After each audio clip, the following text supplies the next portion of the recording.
Hiring from within and outside. I think both have their merits. He was talking about, having people within the company that you're training to take over for positions. That is what almost every company tries to do. You try to put together some sort of a hierarchy and some sort of an infrastructure to where if someone does leave, you do have people in place.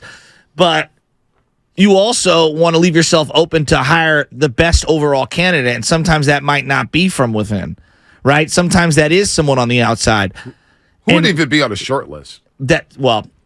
I was trying to wrap my head around that. And Bonte, look around. These names, we don't even know any of these names. Even the ones who are good, current GMs, most people don't know who they are. If I just said, common NBA fan, rattle off 5 GMs, not your teams. Yeah, not a lot of people could do that. Most people think Pat Riley's the GM in Miami, and he's not. Yeah, he's not. Not at all.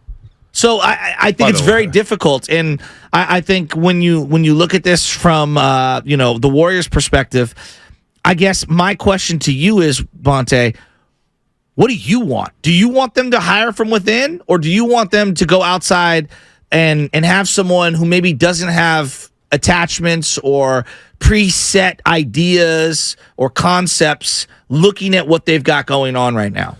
I don't know. Is Mike Dunleavy Jr. the answer? I think Mike Dunleavy Jr. could do a great job at this.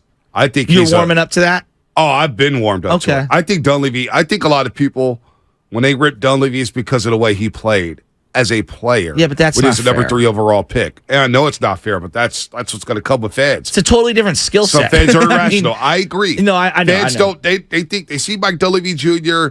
They don't see a lot of emotion, but the guy is locked into being a grinder, to doing his job at a high level. Again, I go back to basketball families: Curry, Dell, Steph and Dell, Clay and Michael. Well, Mike Dunleavy Sr. was a basketball lifer. His son was born into this. And getting to know Mike Dunleavy Jr. a little bit, what he does, scouting, dialing into it. Remember when he first got the job? We were like, assistant GM, Mike Dunleavy Jr., really?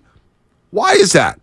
Well, because the guy grinds and he gets to business. I think it'd be a fine hire. I think Mike Dunleavy Jr. could do a good job for the Warriors. I don't want you to expose any, trusted information that people have given you. I would. But people talk highly of him around you? Or is this just your personal feeling from information that you've gathered? My personal feeling and getting to know the guy and my assessment of it. Gotcha. Now, you can take my assessment and say, Bonte, you don't know a damn thing. It could be true. Look, there was the day they hired Chip Kelly, I was sitting here going, as a fan, you know what? At least it's bold. And boy, was I wrong. Boy, I said the same thing about Jim Tomsula. At least it was bold. I said the same thing about Jim Tomsula. I said it could be worse.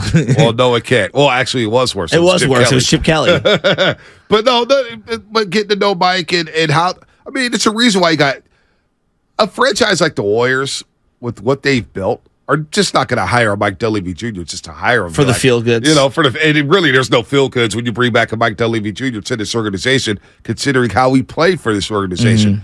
Being traded away, not panning out as a number 3 overall pick. But he came back. He's an assistant GM. He's been with this organization now for a few years. He's around the team. He scouts. He goes on the road. I think he has all the qualities to be a solid GM. I really do. Now, this is a tough job. You got Stephen Curry still in his prime. You got a superstar player.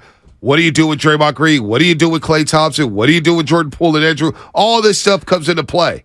But I do believe Mike Dunleavy Jr. is qualified to take the job. Hell, Bob Myers spoke about it yesterday. I didn't know who Bob Myers was before he got hired as assistant GM. I thought it was a huge stretch because the guy had no experience, right? And so I think a lot of people, at least they want some sort of name familiarity. And whenever you hire someone who doesn't have, a track record, a resume, familiarity, people are going to question it.